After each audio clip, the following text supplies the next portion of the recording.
Stress is the difference between the things on your to-do list and your capacity to handle that to-do list. Anxiety is fretfully projecting and fearing that bad things are going to happen. Both things are probably at the worst point they've ever been since we started keeping those records. Former ABC News anchor, author of 10% Happier, Mr. Dan Harris. People who live the longest have strong relationships. Dose yourself with some discomfort. Go to that party. Accept the invitation.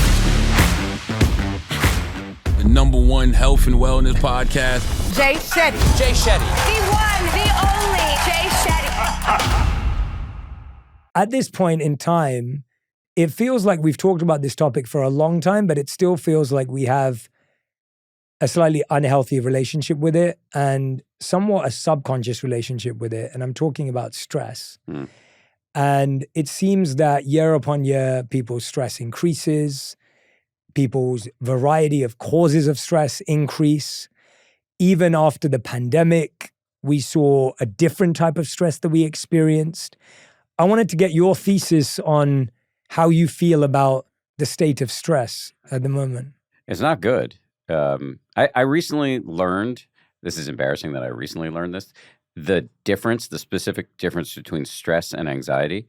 Hopefully I don't mangle this, but it's something like stress is the difference between the things on your to-do list and your capacity to handle that to-do list. Mm-hmm. The difference between the demands on you and your ability to meet those demands. And anxiety is a little bit more fretfully projecting forward into the future and fearing that bad things are going to happen. And so I think actually both things are probably at the worst point they've ever been since we started keeping those records. So from what I can tell, anxiety, depression, suicide addiction, and loneliness are, according to the numbers I've seen, at unprecedented levels. Now, we haven't been keeping these statistics for that long, so I suspect when we were like on the edge of World War II, things were worse. Mm-hmm. But in the modern era, things have not been worse from what we can tell.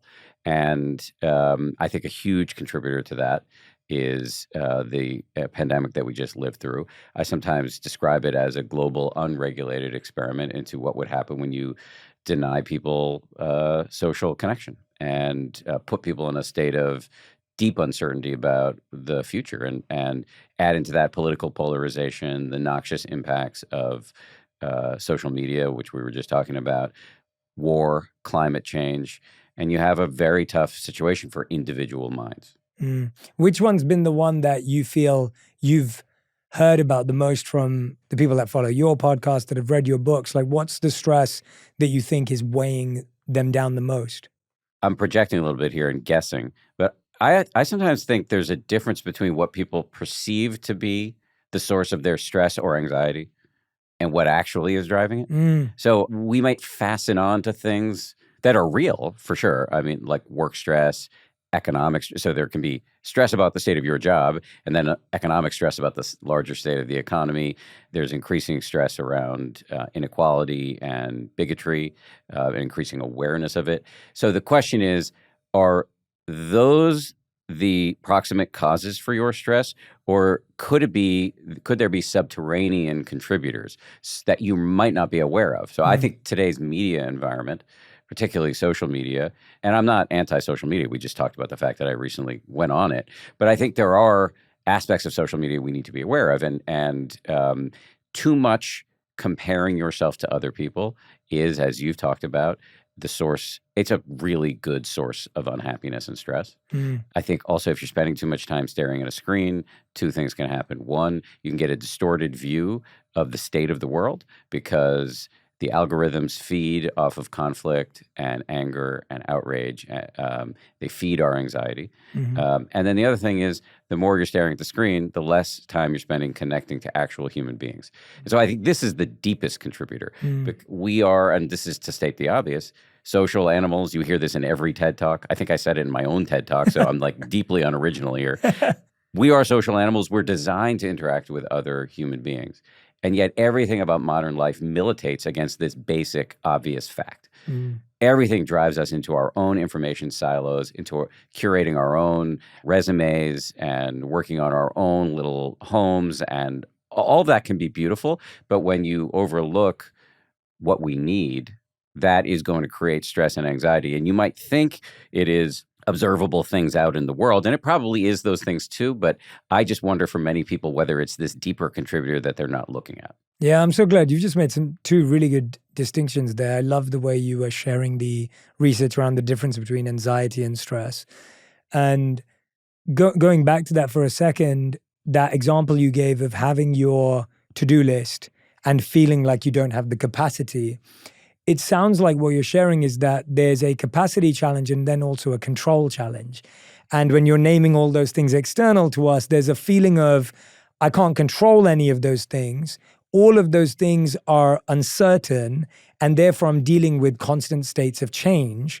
And that, in effect, creates a sense of stress and, to some degree, if I'm forward projecting, then anxiety as well. Yes. When I think about all of that, and I love what you just said about actually getting to the root of it, because I think you're spot on that we often discover a new symptom, and there will always be a new thing we'll discover every day that causes or triggers stress because there'll be a new change, a new uncertainty, a new thing we can't control. But at the core of it, you've highlighted this need for connection and this need for belonging and this need for human touch, both physical and mental and emotional, that we seem to be feeling further and further away from. I was talking about this with my best friend today, who I speak to probably like 3 or 4 times a week. And it's the person I probably speak to the most in the entire world. And he was my best man at my wedding. He introduced me to spirituality. So we have a long history of 18 years of a friendship. So he knows me very well. And we still talk 3 to 4 times a week. He lives in London, I live in LA, and we still find a time to connect. And that's mainly because he always makes time and he's very kind. And I often think about it in that I don't know how I would navigate life without that friendship. Because of having someone who understands me deeply, someone who allows me to be seen, someone who allows me to be flawed and imperfect, yet allows me to process all of that, is so profoundly needed, but it required certain deposits that had to happen 18 years ago in order to get there. Do you find human connection is easier with people you've known for a long time, or have you found it to be building new relationships and new friendships? What have been the pros and cons or the ways you've navigated both of those? One of the things that I really try to do in my work is move away from abstractions or cliches or big ideas and get really practical about how you can actually act on these things. Mm-hmm. Because it's easy to scroll on Instagram or read a book or hear a TED Talk and you hear these inspirational notions like we're built for connection and we need belonging and you need to invest in relationships and then what do you do about it? I couldn't agree more. And so I think about that a lot. And I think you just gave us an example. You made a deep friendship 18 years ago, but it's not enough to just have a connection with somebody. You need to invest in it over and over and over again. That's true for any level of deep relationship. It's true, I would imagine, with your wife. You've written a whole book about this, so I'm not talking to you like you don't know what you're talking about. But I just think you're giving a great, concrete example of one little thing you can do, which is figure out who you like and then make an investment in that person and hopefully a few other people consistently over time, because the rewards are huge. And this isn't just like a nice to have. I know you're familiar with this research, but the study that comes up for me all the time is this study that was done that's still ongoing at Harvard University. It's overseen now by Robert Waldinger. And the idea is that they've been following several generations of people who live in the Boston area to see what contributes to a long life, longevity, health, happiness. And what comes screaming out of 80, 90 years of data is that the people who live the longest have strong relationships. And what's the mechanism for that? Stress is what kills us. You started this whole conversation with the idea of stress. Stress is what kills us most of the time. And the best way to reduce stress is to have positive relationships. Waldinger has this great expression, never worry alone. Yeah. And that's what you're doing 3 times a week with your buddy. And there are obviously things you can talk to your wife about, of course. But the whole, and again, you know all of this, but you can't, your wife can't be the alpha and omega. Your wife can't be everything to you. And again, there's data to support this contention too, that the strongest marriages or romantic relationships, in those relationships, the participants have other relationships that support it. You know, that you're getting certain needs filled through your best friend, and yeah. So I just go back to what you said. That seems to be a direction that people can move in when they're trying to think about how to operationalize this stuff in their own life. Yeah, no, and I'm glad that you brought it to this, and I genuinely couldn't agree with you more. And that's why I've always wanted to talk to you, is this idea of, well, how do we actually do that? Because these big ideas and big concepts often, as you said, give you that short-term inspiration, but then it doesn't translate into any discipline or habit or creation of a routine or rhythm that's allows us to repeat it and make it real. And so let's kind of zone in on that for some of the points you made. One of the things you talked about, of course, is social media. And the truth is that all of us are in some way, shape, or form addicted to this. It's designed to make us addicted. It's not that we're addicted because we have some flaw or some weakness, or because we're not, because we're alone. I think a lot of us share this. I've found myself doom scrolling. I found myself wasting hours and hours on social media, feeling like I didn't achieve anything or gain anything from it. So no one's immune to this. I don't think there's a select few people who've beaten it. I think it's consumed all of us.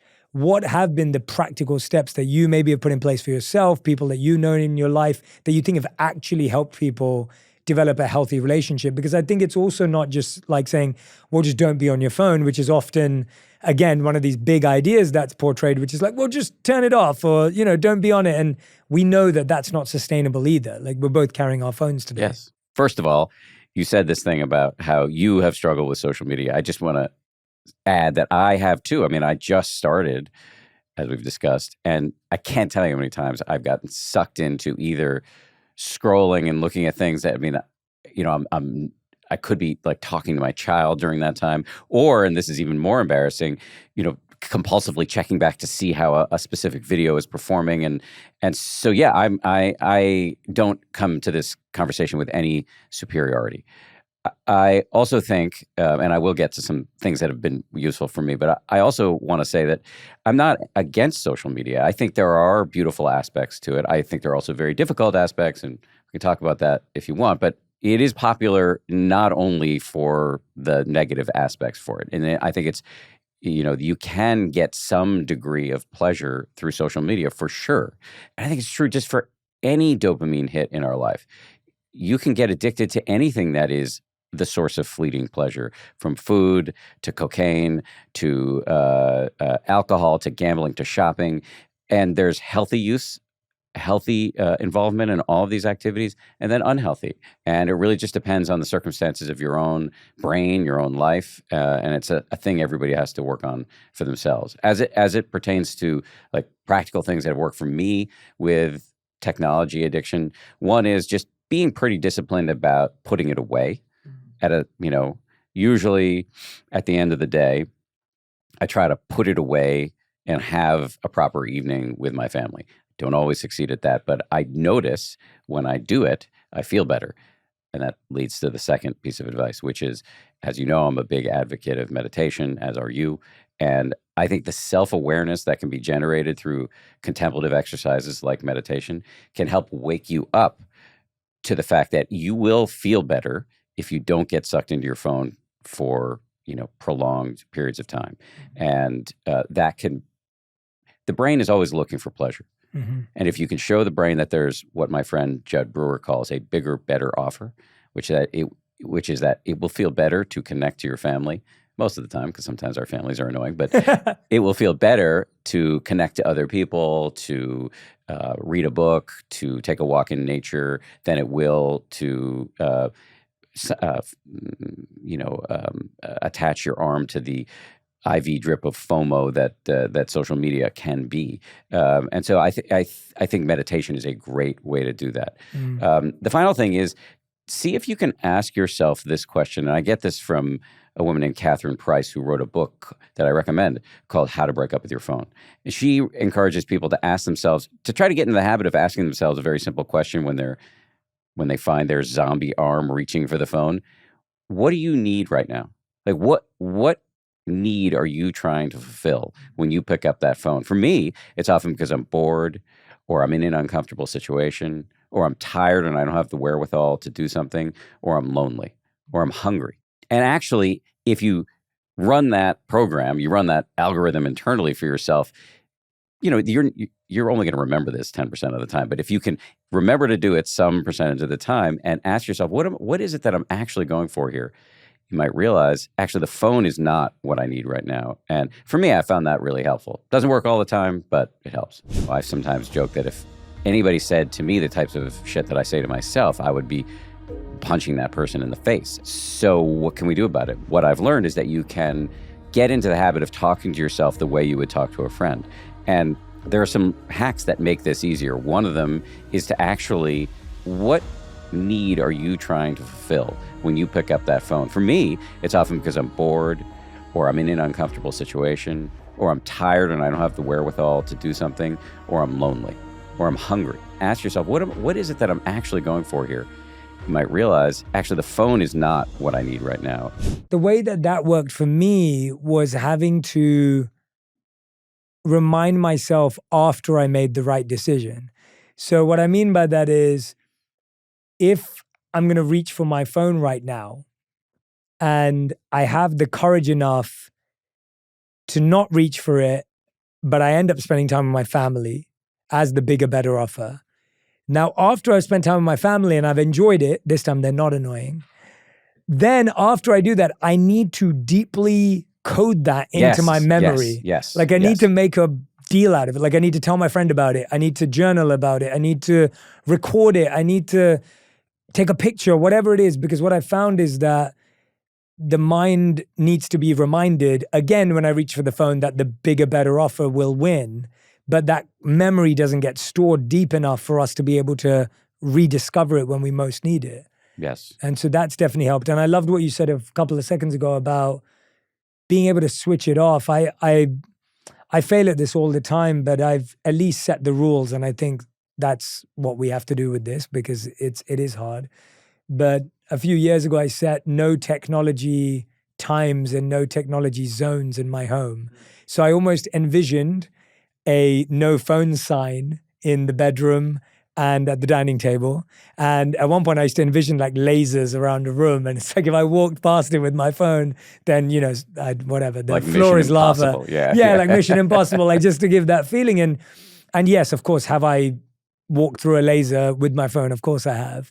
But I like the idea of knowing that, look, there are certain rooms in my home where technology is not the space. So actually, if I want to use my phone, I have to leave that room to use it. And like you're saying about leaving your phone in another room or whatever it may be, I think is really powerful. One thing you brought up, which I actually think is at the crux of so much of this, and you mentioned the word you've been embarrassed sometimes in your social media usage. And I find that to actually be one of the deepest roots of the challenges we have with change and habit, or even with meditation. Like I think, as you know, you've been teaching meditation for years, as have I. And when I first started meditating, and even now, when my attention is not as present as it can be, or I'm not as focused, or I'm distracted, which still happens today after all these years of meditating, it's so easy to feel embarrassed or ashamed or guilty. And we can often start to develop an inner critic that can say some of the most hurtful things. Like, I'll often say to myself, like, come on, man, you've been meditating for like 18 years now. How are you still distracted? Or, you've been, by now you should have been an expert because you're surrounded by so many experts. Or what's wrong with you? Like, how can you teach meditation if you can't meditate deeply? Like, whatever it may be. And it's so easy to get into that space. And one thing that I came across recently for myself was recognizing that you can't hate yourself into change. Like you can't guilt yourself into growth. You can't make yourself feel so guilty that you'll suddenly achieve your goal. There almost needs to be grace. There needs to be kindness. There needs to be a safe space for you to have imperfections. So I wanted to ask you, like, what have you done with that emotion of feeling embarrassed? Because I actually think meditation is powerful for helping us overcome embarrassment, but I'd love to approach that with you. Well, I've had the same thoughts of, I don't know if you've experienced this, but once you step out into the world as like something approaching a self-help person, as soon as you're an asshole, you tell yourself a story about how like you're a total fraud. Like the first day you screw up, you're like, all right, well, I got to close this whole business. I can relate to that. Yeah, I'm sure. I mean, and I think it goes to something really important, which is personal growth, spiritual development, whatever you want to call it, is hard and messy, and perfection is not on offer. And I think just knowing that, and even hearing Jay Shetty talk about making mistakes and getting his shins cut off by a laser as he walks into the bedroom with his phone is useful, because people need to know it's not a straight, unbroken upward trajectory. That's not what this is. That's not what this is about. There's a great tweet, or I guess we call them X's now, or whatever. There's a great X. Yeah. There was a great X the other day from a Zen Roshi Joan Halifax. She's this incredible human being, and she posted a picture that was basically a bunch of squiggly lines just going nowhere, and then the caption was "the path." That's the thing. This is messy. We are messy animals, and that's okay. And what I think is important to know is that growth is possible, but it is impossible without making a bunch of mistakes. And if you can get that into your head, you're better off. So how do you get that into your head? There's a bunch of research that I've become increasingly interested in about the possibility of reprogramming your inner dialogue. Most of us have really nasty inner weather. I sometimes joke that if anybody said to me the types of shit that I say to myself, I would be punching that person in the face. And yet I talk to myself in quite a scathing, venomous way. And I know this is not unusual. So what can we do about it? Well, you can get into the habit. You can develop, and again, this is a data and evidence-backed assertion. I'm not just making this up, nor is it an original observation. But what I've learned is that you can get into the habit of talking to yourself the way you would talk to a friend. And there are some little hacks that make this easier. One of them is to actually refer to yourself by your name. So, Jay, I know you just got distracted in meditation, but dude, as you know, getting distracted is a part of meditation. If it was possible to clear your mind, then we'd have lots of people walking around with no thoughts. But that isn't possible. What is possible is to focus your mind for a few nanoseconds at a time, and then start again and again and again. And we are very good at taking advice or at giving advice to other people, but not taking our own advice. And so this technique, which is called distant self-talk, where you use your own name to create some distance, can allow you, Jay, or me, Dan, to give ourselves the advice that we're so willing to give other people, and then actually to hear it. And does that make sense? Yeah, is that something absolutely. You've ever tried? Yeah, absolutely. Okay. No, that resonates.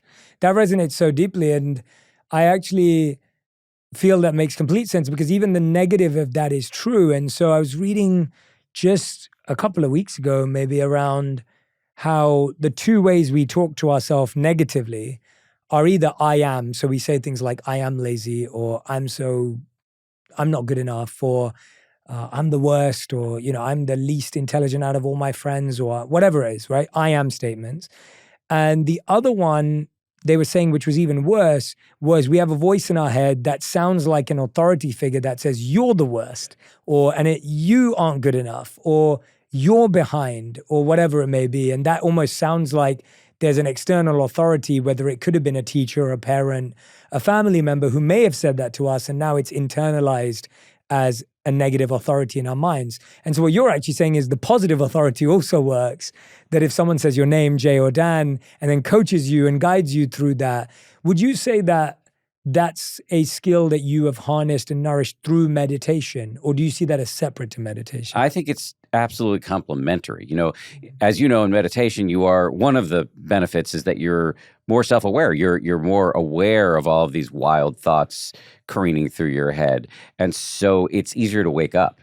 Now, I mean, I get lost in, homicidal fantasies and, unspeakable fantasy, other kinds of fantasies. That's just the mind. Mm-hmm. But I'm more likely now to have some self-awareness. I mean, another word for that is mindfulness, to be able to see what's happening between my ears, behind my eyes, without necessarily being caught up in it. And so the sooner I can wake up to the fact that I'm in the middle of a jag of self-judgment, then I can bring in these other tools. Oh, yeah, you know what I need to do right now is have a talk between the sane part of myself and the insane part of myself. And as you said before, the inner critic comes to the ball masquerading as wisdom, but it's not wisdom. It is your ancient fears, and it is the dysfunction of the larger culture. So you might be telling yourself you need to look better. Well, that's not your voice. That is, as to invoke another amazing person, Sonia Renee. Sonia Renee Taylor, I believe is her name. I'm embarrassed and I'm forgetting her last name, but she's a great writer, and she said something to the effect of, when I see self-criticism, I realize it's not my voice; it's the voice of the system. And so you're telling yourself you don't look good. Well, by whose standards? It's the culture's standards. And I have two modes that I'm least proud of. One is greedy, and the other is angry. And as over time, I've learned to actually have some affection for these modes, because it's just the organism trying to protect itself. It's just my ancient fear-based patterns doing their best. Usually, like it's a 5-year-old's version of doing their best to protect this body. But I don't need to listen to them. And in fact, the radical disarmament is to actually make friends with them, to kind of high-five those demons instead of trying to slay them. And for me, that's been really useful. And just to get it back to your question, combining these, I would say, modern psychological tools with ancient contemplative tools has really been helpful. Absolutely. Yeah, I love, you just reminded me of making that point about the system that you quoted there. Reminds me of years and years ago, when I was a student in London, and I remember walking through, like a department store, and there was a big advert that said, "Get the natural look." And then it was like all these products that can help you get the natural look. And just that idea of purchasing a natural look is fascinating, because as if you weren't born with one. Yeah, exactly. Yeah. But it is that voice, right? Saying, okay, well, even to get a natural look. And again, I think there are pros and cons. I mean, I'm a big fan of so many products, so many services, so many things. And so it's not to say it's all bad, but there is a need in mindfulness to, I think what you're saying is to differentiate and have the ability of discernment between, is this voice me, or is this something outside of me, whether it's a system or a person or whatever it may be. And I think that's the quality that we need, because it isn't necessarily saying, I'm just going to shut everything off and nothing matters. It's this idea of, can I tell? Can I tell that when I'm listening to the voice in my head as to whether it's truly mine or whether it's been picked up or nurtured by some other external force? Another fascinating question is, what is me?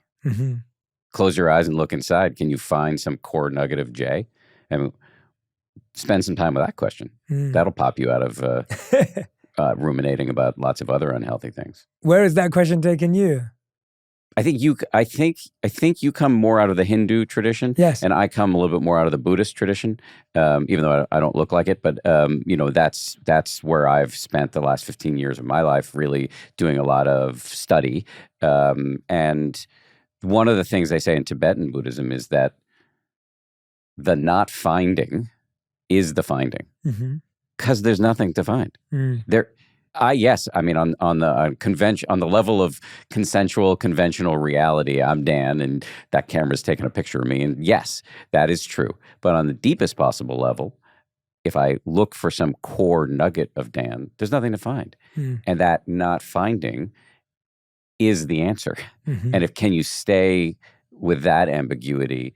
There is something healing about that. So how do you take that out of the esoteric clouds into your actual life? Well, one little linguistic trick, you kind of teed me up for this before, because you use the phrase "I am," like I am so and so. What if you just, and again, I want to give credit to the person who came up with this. It's Joseph Goldstein, who's a great meditation teacher, but he often advises his students to say, instead of "I am," fill in the blank, there is fill in the blank. There is hunger right now. There is anger in my mind right now. There is sadness in my mind right now. There's no you to find. The adding of the you on top of it is just adding insult to injury, right? That's extra. But it's true that hunger or anger or sadness can be here right now. But if you can take the I am out of it and to the there is, well, then it's workable, right? You can do something with it. You can let it pass. You can observe it. You can try to work with it. But if you add in a whole story about how I, Jay, or I, Dan, am incurably fill in the blank, well, that's a much bigger problem. Nothing can happen until you identify the problem. If I am dismissing something out of hand, it's usually something I should listen to. And if I'm getting defensive, it's because there's something I know I should hear that I'm unwilling to hear at that moment. Meditation is a great way to like pound this stuff into your neurons. It's interesting though, isn't it? Because it feels like we're all so obsessed with identity in our stories. And almost what you're proposing is this idea of recognizing that there's somewhat of a distance between us and our identity and story. Yet everything we've been discussing today, whether it's social media, whether it's the system, whether it's the story your parents laid out for you, all of that, there's stories to be lived, crafted, told, and almost we're all living our own stories in our own mind. And so, yeah, how are you able to operate as Dan Harris, the teacher, the guide, the, podcaster, etc., and then also have the balance of this recognition that actually there is and there is no I am. Well, can I turn it around on of you? Course, like, hey, well, like my last retreat was 6 to 9 months ago. I've got one coming up, so I'm like further and further away from sanity. But you are much fresher, like you've just come out of a retreat. How do you balance that? There's an understanding of the needs and interests of the different vehicles in which I live. So the body being one vehicle, and the body has certain needs in order to operate and in order to function. And then the mind has certain needs and awareness that it will easily be a support or, as the Gita says, the best friend or the worst enemy. So recognizing, again, as you said earlier, the befriending of the mind requires an awareness. And then at a deeper level, looking at our emotions, looking at our spiritual or consciousness connection. And so to me, it's the outlining and awareness of the needs for that specific vehicle, but not falling into the trap of believing the vehicle is me. And the balance comes from recognizing, using there is beautiful actually, but recognizing that there are needs for each aspect that need to be taken care of, but that one should not accept each of them to be oneself. And I think for me, that comes in the form of having to remind myself of that which is beyond the physical self, because it's easier to get connected and identify with the physical self than it is with the non-physical self. Because the non-physical self is intangible, it's unseen, we're unaware of it, we don't live in a society that reminds us of it.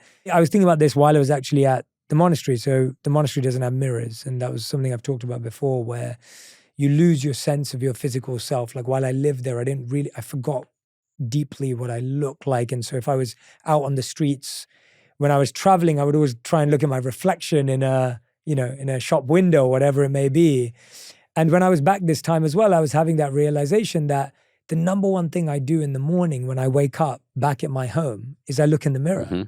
And so I'm already, from the moment I wake up, living in my physical self. I'm now living, believing that I am this body and this is all there is. And so that automatically sets me up on the opposite end of what I'm trying to practice spiritually.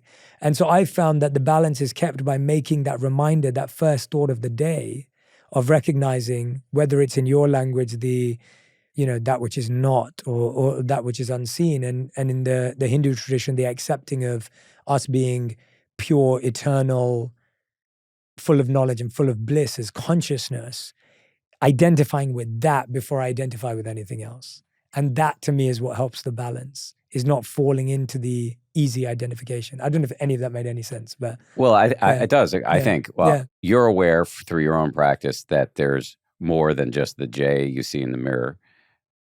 And yet you live in a busy world, and you're actually, like me, you're kind of building a business around the small version of yourself, like the physical, corporeal version of yourself that presents here and now, smaller than the sort of vast, infinite, mysterious, we don't know what that is. Somehow it lives in your mind. And the way that you balance it, I heard, is just engage in the messy business of trying to remember to the best of your ability. Yeah, I don't need to remind myself that I'm Jay, this physical version, No. because I'm reminded of that Yes. every day. But I have to remind myself of that which is beyond this, because otherwise it's so easy to lose touch with it, because we are living with the bodily needs as the prime focus. And I think that's why retreats and experiences are so supportive, where the bodily needs somewhat become a background priority and the needs of the deeper self rise, and the connection with that self is more prominent.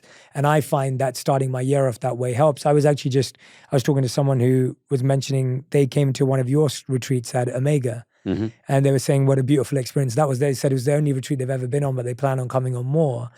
And it was for that same reason, to be reminded. And I think that's why we do anything, right? I think most of what we do is to remind ourselves of something that we care about and something that's meaningful to us, like whether it's spending time with our family or why we celebrate the holidays. Like, so much of, I think, the most beautiful things in our world are reminding us of what truly matters. Yeah. And I think spirituality and meditation, to me, meditation is my daily practice of reminding myself of what truly matters. Exactly. I mean, I think the biggest problem, in my experience, the biggest problem in whatever, again, like, I don't know what to call this, personal growth, spiritual development, whatever it is, the biggest challenge is forgetting.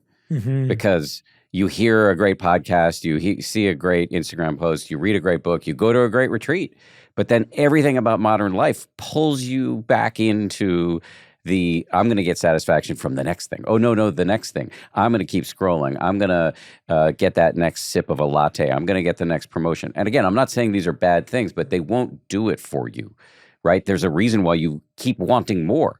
Because the way the human animal is designed is that natural selection didn't want us to be satisfied, because then we'd stop, having babies. And that wouldn't be good for the species. So you need to wake.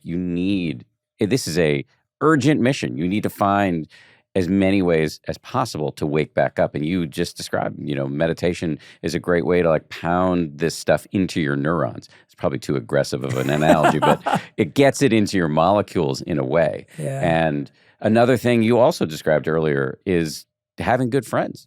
If you can surround yourself with people who are also taking this thing seriously, that is a great way to wake yourself back up. And it also, by the way, is a great way to get you out of your attachment to this sort of, I don't know if this is the appropriate term to use, but the sort of smallest, most superficial version of yourself, the brand of Dan, the brand of Jay. Well, if you're talking to your best friend and he's got a problem and you're helping him with it, I mean, another word for that would be generosity, right? If you're being generous in some way, that's going to get you out of your head. That is a form of letting go. Mm-hmm. I like that. Yeah, that really struck a chord there, of like how, again, going back to that being, when we're being I guess in that case you said generous, there's an element of us not living in the system. Would you say that feels right? Yeah. Why is that? Why do you think that breaks the system? It's a little line that I have, which is impolite, but the view is so much better when you pull your head out of your ass. And, if you're being generous, your head's out of your ass. Even if you have ulterior motives, which I think we unfairly demonize. Like, it's okay to give because, you have there's something in it for you. By the way, there is something in it for you. The brain is wired to experience intense reward in the act of generosity. That's cool. But you're still more of your bandwidth focused on the benefit to somebody else than there would be if you were like mindlessly scrolling or binging or eating or whatever it is. Mm-hmm. And it is just fundamentally getting your head out of your ass in whatever form you choose. And it doesn't have to be giving money. It can be holding the door open for somebody. I sometimes ask people to do this little very easy mental game of like, pay attention the next time you hold the door open for somebody. What does that feel like?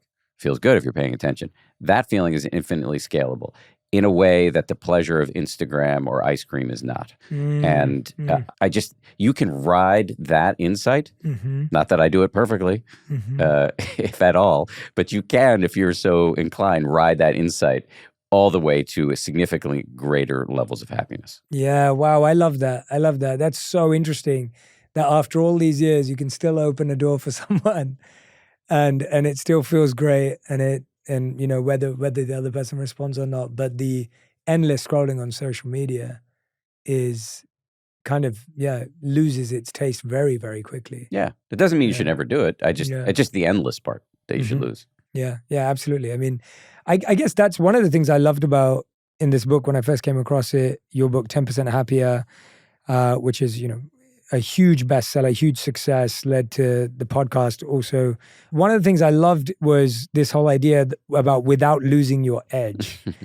And I really appreciated that because I think it's what we've both been talking about here. Like, I enjoy operating and building and creating. Like, I do. And I've always been, I feel like I'm at a point in my life where I've given myself permission to be all aspects of myself.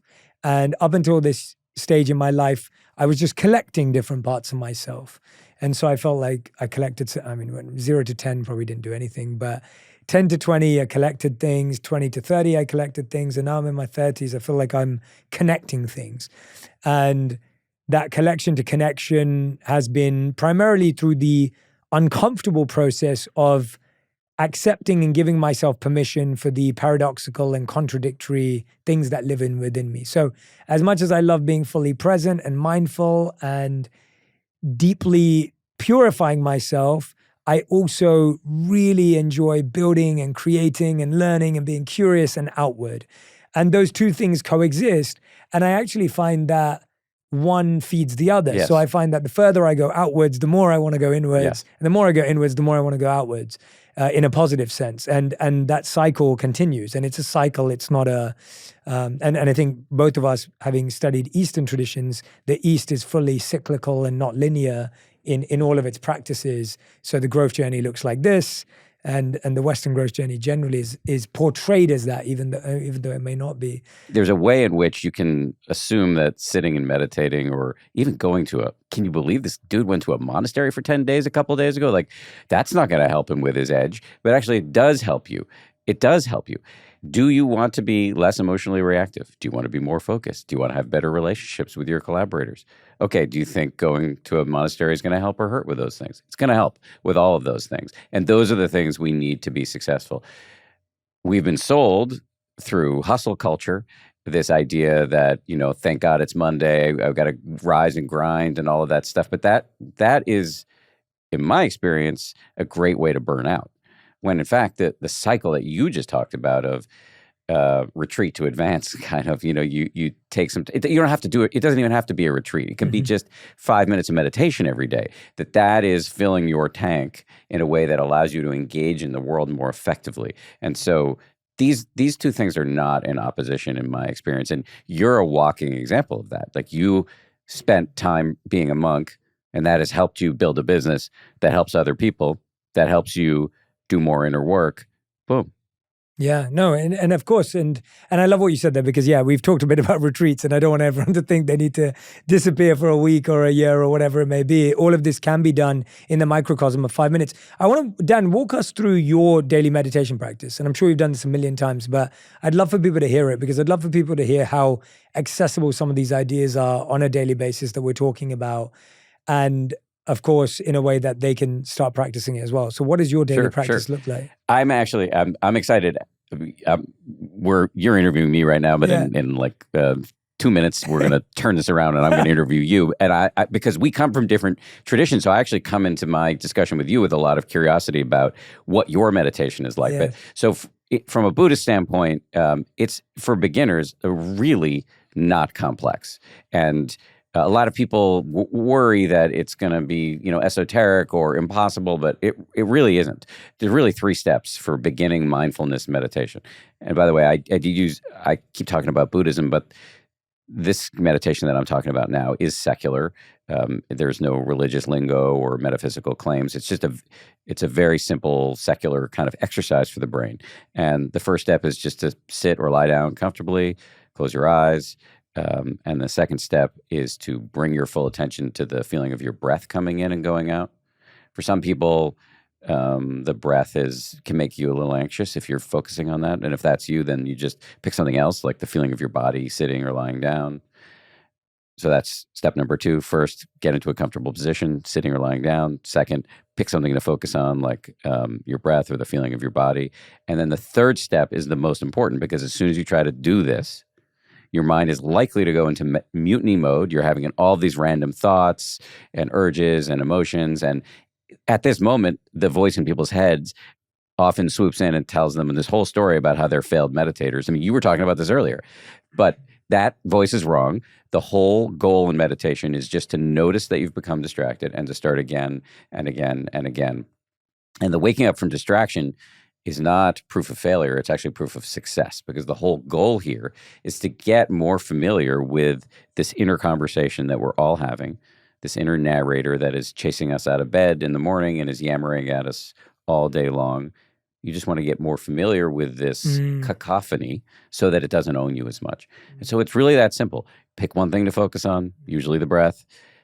Then in a few seconds in, you'll start having random thoughts about like what kind of bird was Big Bird, or, where do gerbils run wild, whatever. All these random thoughts.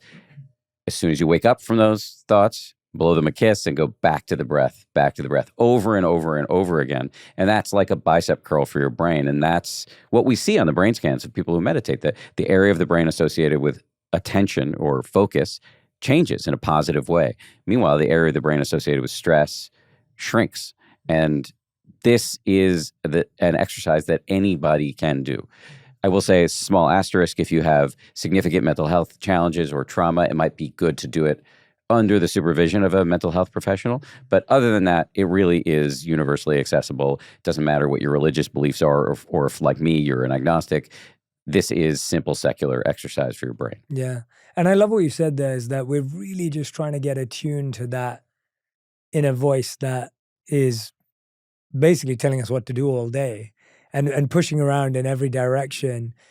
I find that voice has often led us to achieve incredible things. That voice often leads us to achieve things and still feel unfulfilled. That voice has almost become such a friend in so many ways, and sometimes a toxic friend. It's almost a toxic relationship we have with the voice inside of our head, where we listen to it, but we don't always like it. But sometimes it helps us win, and sometimes it helps us get one up on someone, and then other times it lets us down. And it's doing all of this. It's almost like, I think, like a toxic relationship, we're scared of letting go of that voice. Yes. Because it's almost like, what do I replace it with? Yes. I'm just going to be alone. Well, a couple things to say about that. One is there are many voices.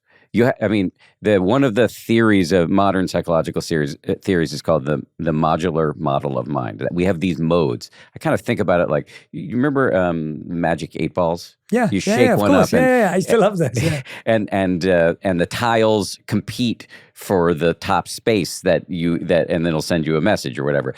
So we have a bunch of tiles in our head, and they're all competing for that for the steering wheel, right? Yeah. And so I've got a jealous mode, an angry mode, a fearful mode, a self-critical mode. And I think often the self-critical mode is the one with a steering wheel.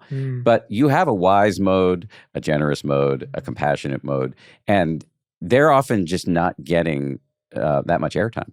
And there are ways through meditation, through therapy, being in nature, exercise, that can bring the healthier tiles to the surface. And so that's just one thing to say. And then the other thing to say is that, it's true that the self-criticism, we're scared that if we let it go, that we'll be on the couch eating ice cream until the end of time. And that's just not what's going to happen. Yeah.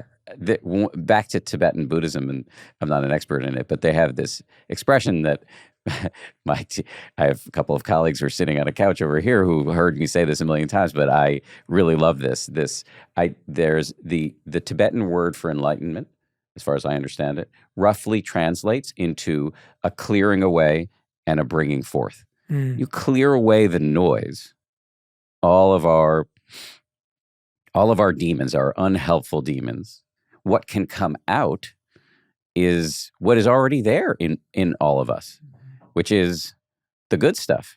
You know, you might use the loaded word love. Mm-hmm. And I think of love as like sort of an overarching term that encompasses things like generosity, compassion, kindness, patience, ethics. And that is in us. Of course it's in us, because back to evolution, as a social species, we needed all that stuff in order to cooperate and collaborate and become the apex predator on the planet. And when you turn the volume down on the, shittier aspects of our nature, the good stuff will come out. And it has an edge. It has the edge that you want. It does want to create beautiful and important things in the world. It does want to take care of you too, as well as it wants to take care of everybody.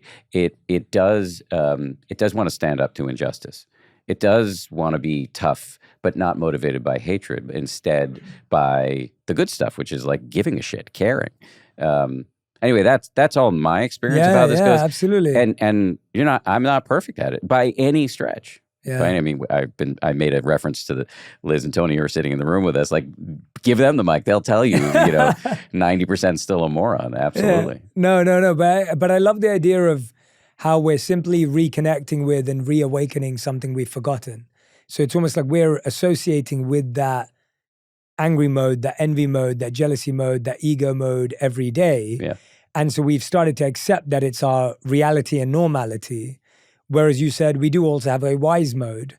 It's just that we haven't experienced it either outside of us or inside of us for so long that we've forgotten it's there, but it is there. Mm-hmm. It is accessible. And I think that is not only true based on the wisdom traditions we've studied, but it's also empowering to recognize that this isn't something new you're having to figure out or develop. It's an ability that almost exists within you already that has just been buried and covered over by all these other layers of identification and impurities. Exactly. You've been so vulnerable a couple of times to mention this thing inside of you as an anger mode. You were saying earlier you have two modes, and one of them was anger.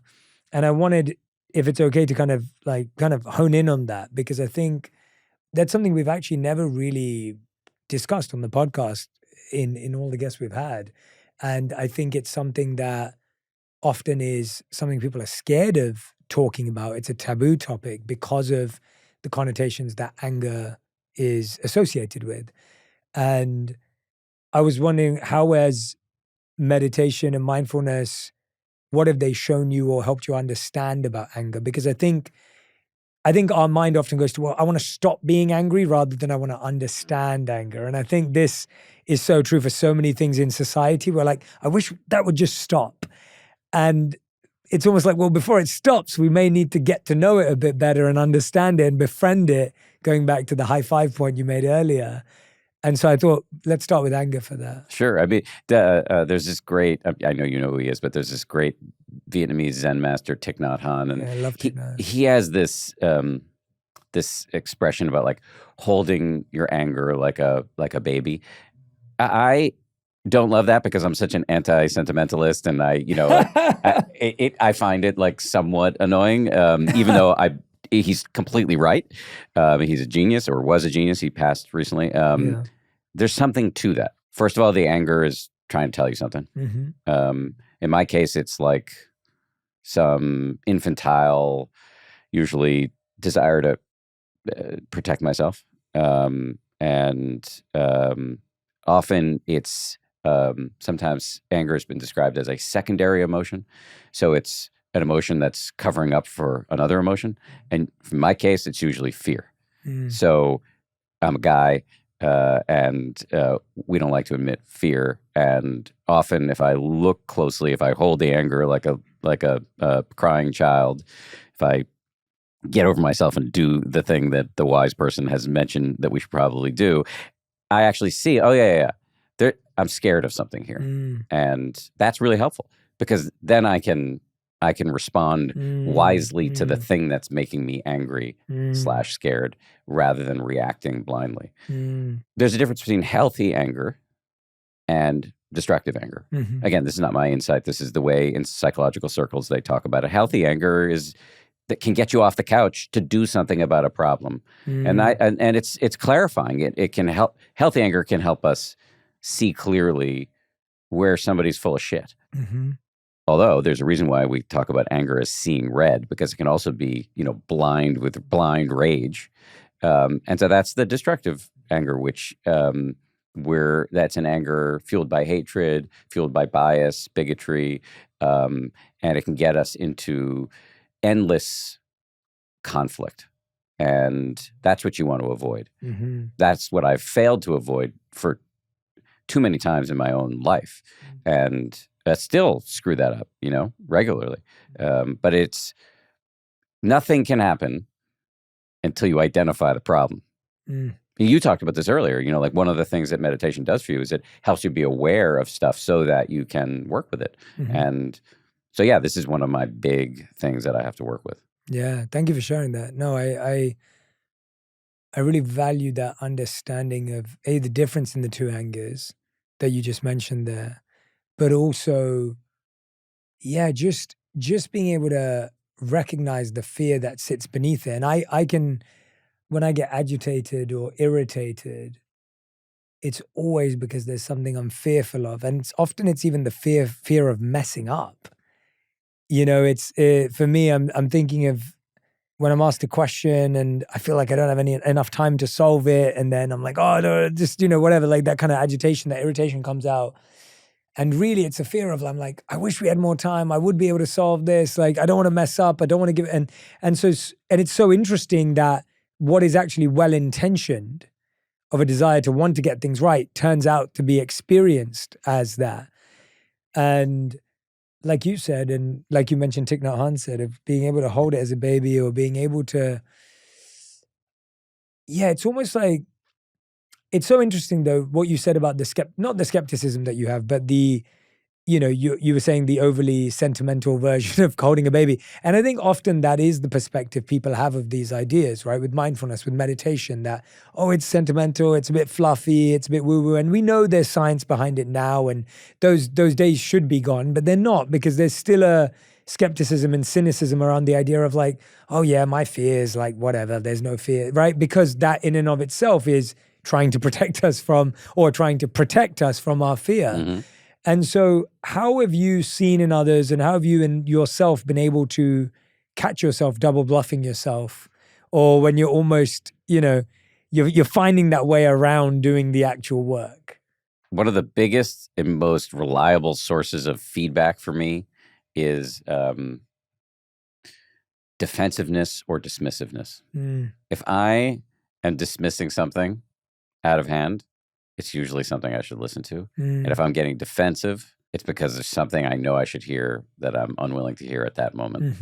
And I almost never That's a catch great it. answer. I almost never catch it in the moment. I almost never catch it in the moment. But it's usually when I feel embarrassed the next day. Yeah. It's like it's just I keep coming back to this. I'm so pissed that this person said this thing. It's like, shit, they're probably right. And so I actually got an email the other day from, I won't say her name because she didn't give me permission, but from a great meditation teacher who was talking to me about something. And I didn't recall her getting defensive, but she recalled herself getting defensive about something. So I was pushing her on something. And she wrote me an email the next day. She was like, I woke up thinking about how I was defensive, and that means that there's something I really need to listen to there. So I'm going to go in that direction. You push me. And that's usually how I get past the double bluff. Yeah, I think for me, it comes out in if I'm judging someone. So I find that if I'm judging someone, that there's a sense of truth that exists within me somewhere. And so I need to explore that which I'm judging in someone else. And I've been working on that one. And that's the hardest one. And it's the most embarrassing too, because it's like it feels good to point at the other person. They're such a schmuck or whatever. But like, of course, you're seeing it so clearly, and you hate it so much because it's in you. Yeah. And it's so funny because when you see it in them, you're like, how can they not be aware that they're like that? And at the same time, you're talking about yourself, and you recognize you're not even aware when you're like that. And I think that's where I notice where it's easy to double bluff myself, and I have to be conscious of that. goes along your lines too. It's like you're building a story to support your view without evidence and without research and without looking at all of the facts.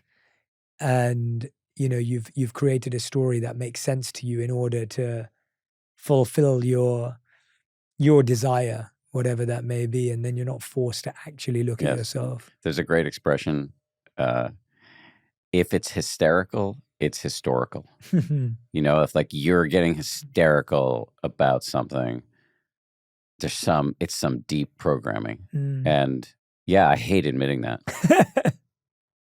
Yeah, I think we're both going back and forth admitting all of our flaws and challenges and issues. But that's what meditation does, right? Yes. That this is actually what's transpired without intention, or maybe with intention, but actually this is the benefit of practicing mindfulness and meditation, is a really healthy relationship with all of your imperfections. I mean, you interview all sorts of people, but you interview a lot of like great folks from the meditation world.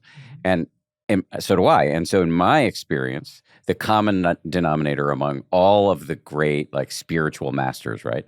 If that's a term that you're okay with, the common denominator is they all have a sense of humor. Because how can you look at this mind without laughing after a while? The word that my meditation teacher, Joseph Goldstein, uses most frequently is ridiculous. Yes. Because we're ridiculous. Yeah. We're ridiculous. And it's so healthy to see that and laugh at it. Yeah, definitely. Yeah. Our teachers would obviously always talk about the monkey mind. Yes. And although that's somewhat of a alien analogy to some degree, at least when you've grown up in England or in the US, because you're not seeing monkeys all the time. But when I have gone to certain spiritual sites in India that are, infiltrated with monkeys, it will only make you laugh. Like I've seen monkeys, rip bags to steal fruit. I've seen monkeys steal people's sunglasses and then trade it back for food. I've seen monkeys steal credit cards, like and know how to barter for what they want. Like I've seen monkeys put on sunglasses. Like all you need to do. I mean, me and my wife went to Bali this year, and we went to the monkey forest there, and the monkeys are just hilarious and ridiculous is the word. And it's almost like when you start seeing the habits of the mind as a monkey, it's so easy to laugh at it because you just realize how ridiculous it is and how hilarious they are and how uncontrollable they are, as opposed to looking at it as this thing, like almost like a Rubik's Cube, which we sometimes see it as, and you get frustrated trying to figure it out. As opposed to when you look at a monkey, you go, well, a monkey's going to be a monkey. So I'm not surprised when my mind is ridiculous. Exactly. I'm not expecting my mind to be this. You're never looking at a monkey expecting it to be sitting there meditating on top of a rock. You're expecting to see a monkey jump from branch to branch and swing and, whatever else it may be. And all of a sudden when you can, and you have to have had the real experience of that in order to even have that really sit. I'm like, if I hadn't seen. And then a couple of years ago, I went to Rwanda and we trekked with gorillas, and we saw the little baby gorillas who were just playful and silly, and the sound of their laugh and just what they were like. And you just start to recognize this is why what you just said earlier, you mentioned it passively, but observing nature is such a beautiful way of understanding ourselves. And again, going back to your earliest point, our disconnection from each other and nature means we're only seeing systems and machines. Yes. And the way systems and machines work, and now our expectation of our mind to work the same way. I want to turn my mind off and I want to turn my mind on, because we've seen the system of on and off on a light switch to a phone to a tablet for so many years now that we've lost the idea of, wait a minute, the sun sets and the sun rises, but it doesn't sun off and sun on. And we've lost that concept of there is no instant on and off, and there is no instant switch. There is only nature doing its cycle and its phases and its rituals almost. To pick up on the instant part of it, it kind of takes me back to the first question you asked around stress. And we talked about some of the contributors. I think one of the contributors is that we live in a world that doesn't have enough friction. That we've created a world for young people. And to me, you're a young person, but because I'm in my 50s and you're in your 30s, but I have a 9-year-old who's a much younger person. And we there's a way that older people can blame younger people for their this generation or kids today, whatever. But this is a world we've created for them where there isn't a lot of friction. You can get everything you want on demand, and as a consequence, people are intolerant of discomfort, and that is creating a lot of anxiety because life is uncomfortable, and there are going to be stressful and scary situations. And your ability to thrive is going to be directly correlated to your ability to handle this. And if we don't get comfortable with discomfort, we're going to suffer. And there are ways to work with this. One of them is this thing that it's a psychological term, opposite action. When you, I'll give you an example. I have intense claustrophobia. And when your colleague Jordan came to pick me up in the lobby of the hotel in which we're doing this interview and take me up the elevator, I said, I have to ride alone. Wow. Because I didn't want to have a panic attack in front of her. Wow. But I got on the elevator. Yeah. I didn't want to. I thought about walking 30 flights, and I've done that before. Wow. Sorry, I feel terrible now. I wish we'd have known that. How'd you set this up, dude? No, what are you doing to me? So terrible. No, but the lesson here is that I need to get on elevators regularly. Yeah. That's the way out of this. Mm-hmm. It's opposite action. I need to do the thing I'm scared of carefully. I don't want to give myself a panic attack, although there are some people who argue that that is a way through this. But for me, I just kind of gently expose myself to the stuff I'm afraid of. And so I relish the opportunity to get on an elevator or to take a subway ride. I just have to do it in the right circumstances. So I didn't inflict it upon Jordan. I just took a different elevator. And I actually think this is one of the ways out of the epidemic of stress and anxiety that we began this conversation with, which is to, in whatever way in your own life, to just dose yourself carefully and gently with some discomfort, to take the opposite action, do the opposite of what you want to do, which may be to, hide from the discomfort. Go to that party, accept the invitation, ask that person out for a cup of coffee, press like on that Instagram post. Little steps like that will equip you and arm you to move through a world that is largely out of your control. Dan, thank you so much. It's been such a joy talking to you today, and I've really enjoyed how this conversation turned into the benefits of meditation without listing the benefits of meditation, but the acceptance of the benefits being a deeper awareness of who we are, what we need to improve, and doing that with love, with kindness, with gentleness, as opposed to hate, pressure, and stress that we often place on ourselves. But we end every episode with a final 5. And these final 5 have to be answered in 1 word to 1 sentence maximum each. And so, Dan, these are your final 5. The first question is, what is the best advice about mindfulness that you've ever heard or received? Just start again. I like that. Yeah, beautiful. What is the second question is, what is the worst advice about mindfulness or meditation that you've ever heard or received? Clear your mind. It's so bad. It's so bad. It's so bad. And it was almost marketed like that for a long time. Yeah, for a long, long time. Yeah. Question number 3. How would you define your current purpose? Make awesome shit that helps people do their lives better. I love that. Question number 4. A thought that you'd like to repeat more often? Well, I got a tattoo recently. Oh, nice. It's an acronym, FTBOAB. It's way off brand for me in terms of it's cheesier than I like to be, but it's a Buddhist phrase for the benefit of all beings. And we talked about my anger habit, but one of my other habits that I also mentioned that I don't like is a kind of selfishness or greed. And so I really try to remind myself as much as possible, I'm answering this in more than a word. Sorry. No, it's brilliant. It's a great answer. It's a great answer. Please continue. But I try to remind myself, this is for the benefit of all beings. And the all, I'm included in that. So it's not like I can't make a living or whatever. But having it right here next to my watch, I'm trying to put that thought in my head more frequently. I love that. That's a beautiful answer. 5th and final question, which we asked every guest who's ever been on the show. If you could create one law that everyone in the world had to follow, what would it be?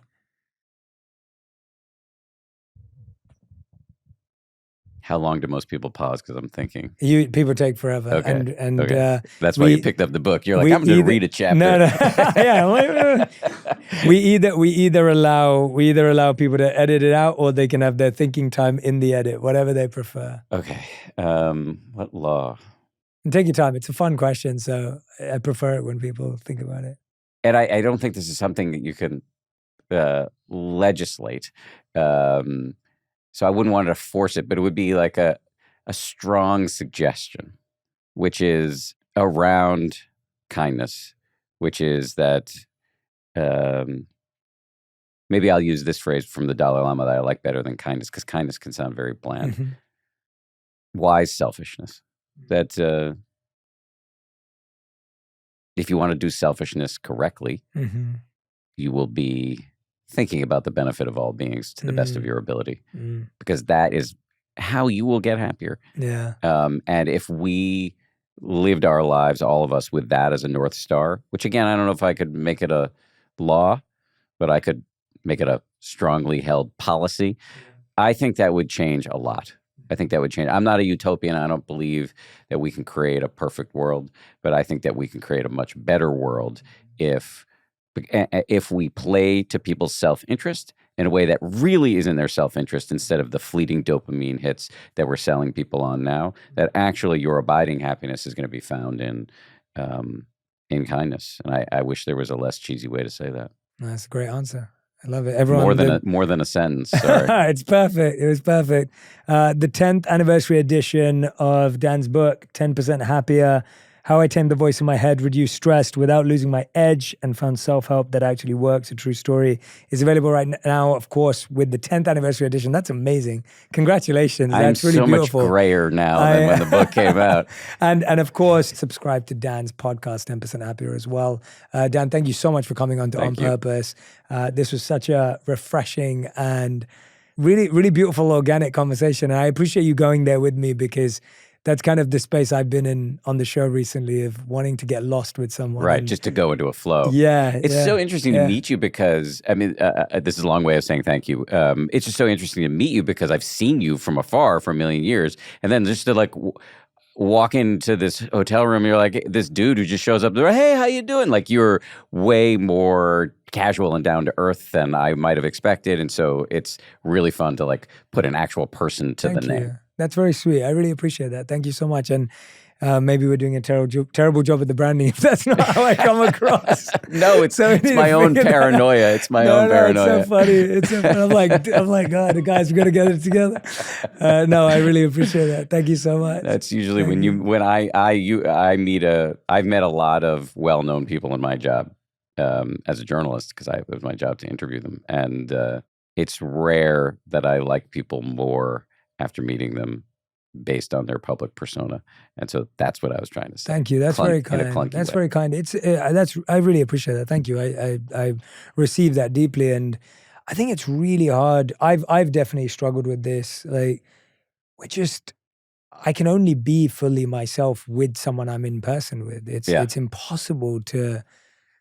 I find it impossible to be your whole self on a 30-second video or if someone listens to the podcast, I feel they know me, because they're hearing, full conversations of an hour each week. Or every day, some people listen to it. Like, I feel if someone listens to the podcast, they have a deep, deep understanding of me, or if they've read the books.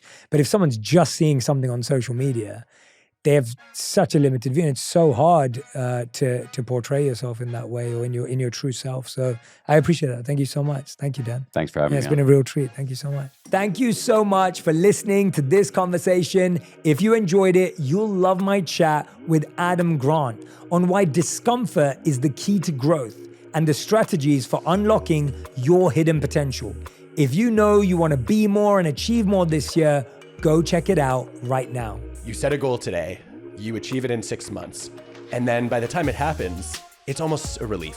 There's no sense of meaning and purpose. You sort of expected it, and you would have been disappointed if it didn't happen.